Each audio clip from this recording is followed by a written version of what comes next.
Madala mga kapuso, kung ano-ano ang ating sinusubukan para ma-achieve ang pagiging it girl, isa rin yung pagpapa-eyelash extension. Pero paano kung kalakip nito, extended din na maging problema?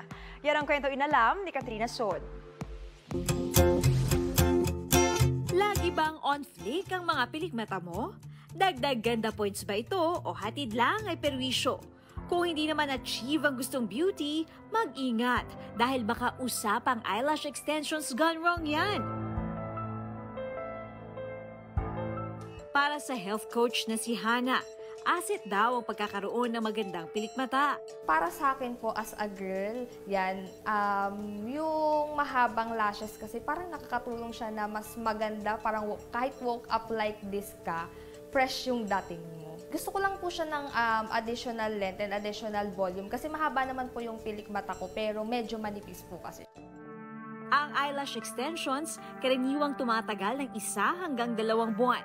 Pero tila napaluha raw siya sa mumurahing pilikmata. After nung application, naramdaman ko na medyo mabigat siya compared dun sa iba kong pagpapagawa ng lashes. After ilang hours, naramdaman ko na medyo nagluha yung mata ko. So, may na-feel ako na tumutusok sa both sides ng mata ko.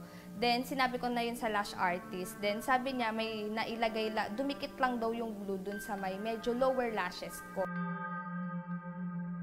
Paliwanag ng eye specialist na si Dr. Charlene Noguera, delikado ang paglalagay ng pandikit sa talukap ng mata. Yung mga pilikmata natin or eyelashes is to protect yung eyes natin from debris, dust, instinct natin na pumikit. Pwedeng dumikit sa cornea, magkaroon ng gasgas yung cornea o yung corneal abrasion na napakasakit para sa pasyente na magkaroon. So, delikado siya. Para maayos ang pilikmata ni Hana, sinamahan natin siya sa lash artist na si Joanna Jill. Nag-start na daw po na yung eyelids ko is medyo namamagana. And sabi niya po dahil daw po yun sa overglue and nadikit sa balat. Kakabit ko po sa kanya yung classic po na single strand lang po yung kakabit natin sa kanya para ma-experience na din po niya yung tamang paglalagay po ng extension.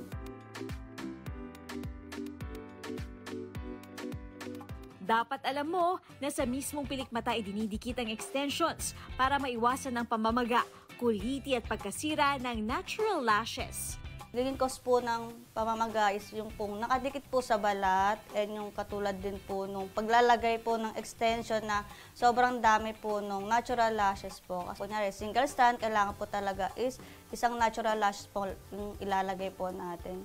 Umaabot ng 1 hanggang 4 na oras ang paglalagay ng eyelash extensions depende sa kapal at uri ng lashes na ikakabit.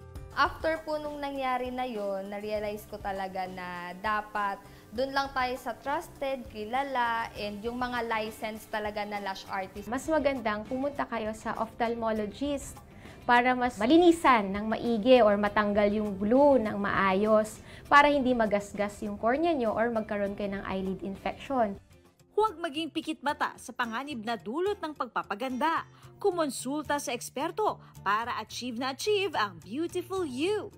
Ako si Katrina Son at yan ang kwentong dapat alam mo.